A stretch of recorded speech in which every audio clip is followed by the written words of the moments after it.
আপনারা শুনছেন radio Bikrampur ৯৯.২ FM।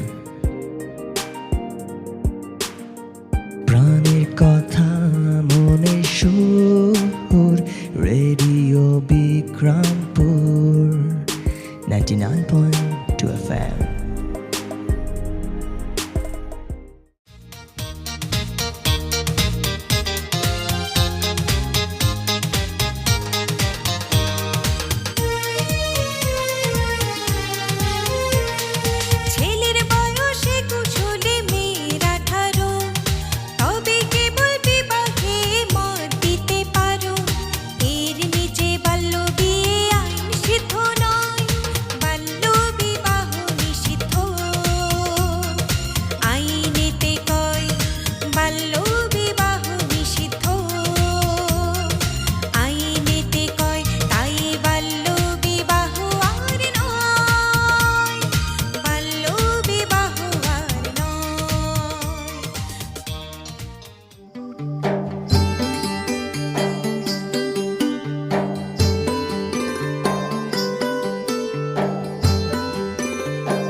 প্রিয় শ্রোতা, সবাইকে প্রীতি ও শুভেচ্ছা জানিয়ে শুরু করছি বাল্যবিবাহ রোধে করণীয় বিষয়ক সচেতনতামূলক এবং শিক্ষামূলক রেডিও ম্যাগাজিন অনুষ্ঠান সোনালী কৈশোর।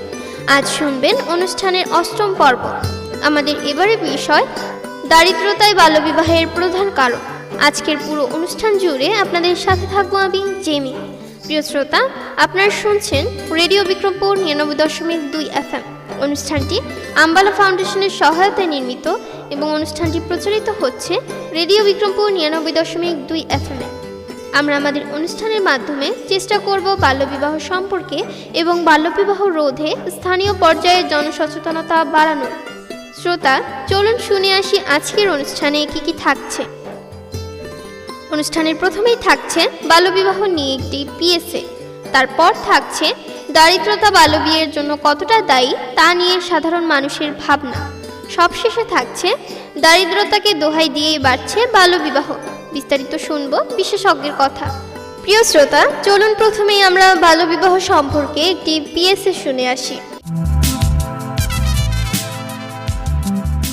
চলো বন্ধুরা, একসাথে শপথ গ্রহণ করি। 18 বছরের আগে বিয়ে নয়, 20 বছরের আগে গর্ভধারণ নয়, ভাই আর বোন পুষ্টিকর খাবারে সমান 2 জন। বয়স যখন 15 বছর, টিটি টিকার 5 ডোজের সময় তখন। শ্রোতা, এতক্ষণ শুনলেন বাল্যবিবাহ সম্পর্কে সচেতনতামূলক একটি পিএসএ। প্রিয় শ্রোতা, দারিদ্রতা আমাদের দেশের একটি প্রধান সমস্যা।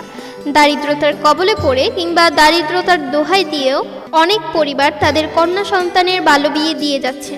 আবার অনেক দারিদ্র পরিবারে অধিক সন্তানের কারণেও তারা অল্প বয়সে বাল্যবিয়ের মতো অন্যায় কাজ করে থাকেন। তাই আজ সেসব সাধারণ মানুষের মুখেই শুনবো দারিদ্রতাকে তারা বাল্যবিয়ের কারণ হিসেবে কতটা দায়ী করছেন। চলুন শুনে আসি তাদের কথা। আমার বয়স যখন 15, তখন আমার বাসা থেকে বিয়া দিয়ে দেয়।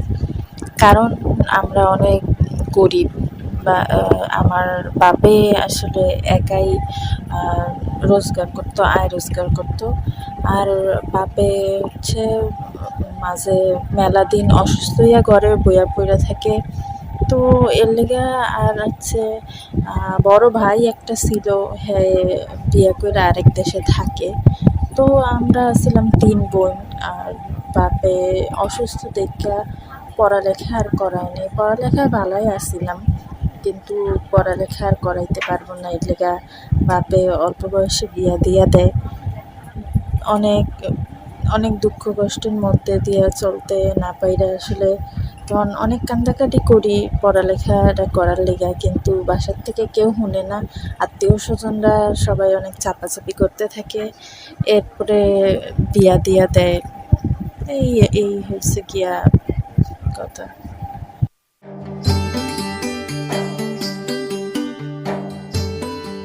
বাল্যবিবাহের 1 নম্বর কারণ দারিদ্রতা। অত্যন্ত দারিদ্র পরিবারের কাছে মেয়ে আর্থিকভাবে বোঝাসড়, যার কারণে কম বয়সে বিয়ে দিয়ে তাকে বাল্যবিয়ে নামক কঠিন চক্রে ফেলে দেওয়া হয়। দারিদ্র পরিবারের মেয়েদের ভরণ পোষণের ভার বহন করতে না পেরে বিয়েকেই তাদের আর্থিক সুরক্ষায় একমাত্র উপায় বলে মনে করেন। আর এই সব কারণেই বাড়ছে বাল্যবিবাহ।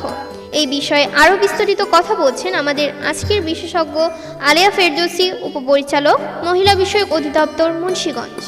অনেক ক্ষেত্রেই দেখা যায় যে আমরা একটা বিয়ের খবর পেয়ে আমরা বিয়ে ভাঙতে গিয়েছি।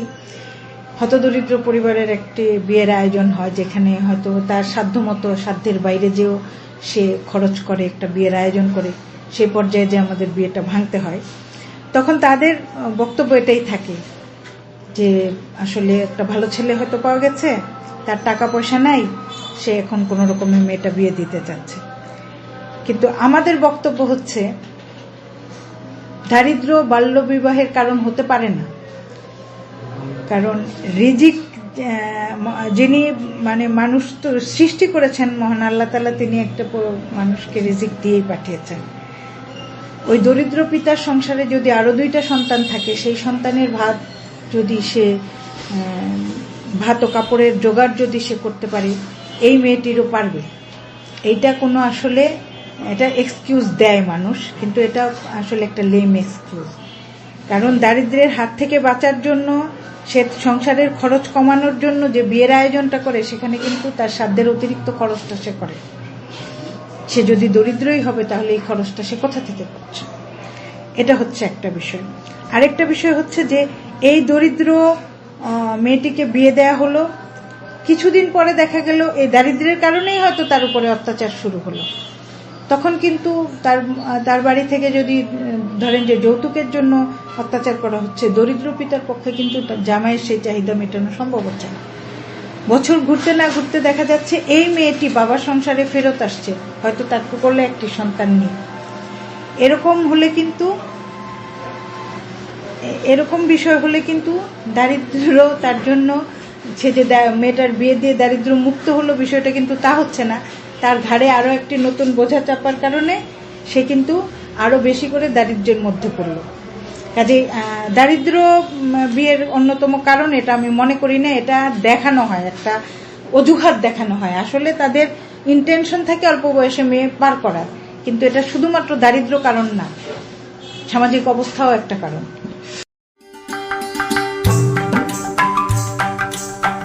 প্রিয় শ্রোতা, আমরা অনুষ্ঠানের একেবারে শেষ পর্যায়ে চলে এসেছি। এতক্ষণ আপনারা শুনলেন বাল্যবিবাহ রোধে করণীয় বিষয়ক সচেতনতামূলক এবং শিক্ষামূলক রেডিও ম্যাগাজিন অনুষ্ঠান সোনালী কৈশোর। অনুষ্ঠানটি আম্বালা ফাউন্ডেশনের সহায়তায় নির্মিত এবং অনুষ্ঠানটি প্রচারিত হলো রেডিও বিক্রমপুর 99.2 FM। পুরো অনুষ্ঠান জুড়ে আপনাদের সাথে ছিলাম আমি জেমি। আগামী পর্ব শোনার আমন্ত্রণ জানিয়ে শেষ করছি আমাদের আজকের অনুষ্ঠান। সবাই স্বাস্থ্যবিধি মেনে চলুন, সুস্থ থাকুন, নিরাপদে থাকুন। বাল্যবিয়ে রোধে এগিয়ে আসছে সবাই, আপনি পিছিয়ে কেন? আসুন আমরা বাল্যবিয়ে রোধ করি এবং একটি সোনার বাংলা করি। আর সব সময় কান পাতুন রেডিও বিক্রমপুর 99.2 FM। এবার বিদায়ের পালা। তার আগে জানিয়ে দেব আজ আমরা সোনালী কৈশোর এই আয়োজনের সাথে ছিলাম। উপস্থাপনায় আমি জেমি, প্রকৌশল সহযোগিতায় ছিলেন মামুনুর রশিদ, অনুষ্ঠানটির নির্দেশনা ও পরিকল্পনায় ছিলেন মোহাম্মদ আওলাদ হোসেন খান শিবলি। অনুষ্ঠানটি প্রচার করছে রেডিও বিক্রমপুর 99.2 FM।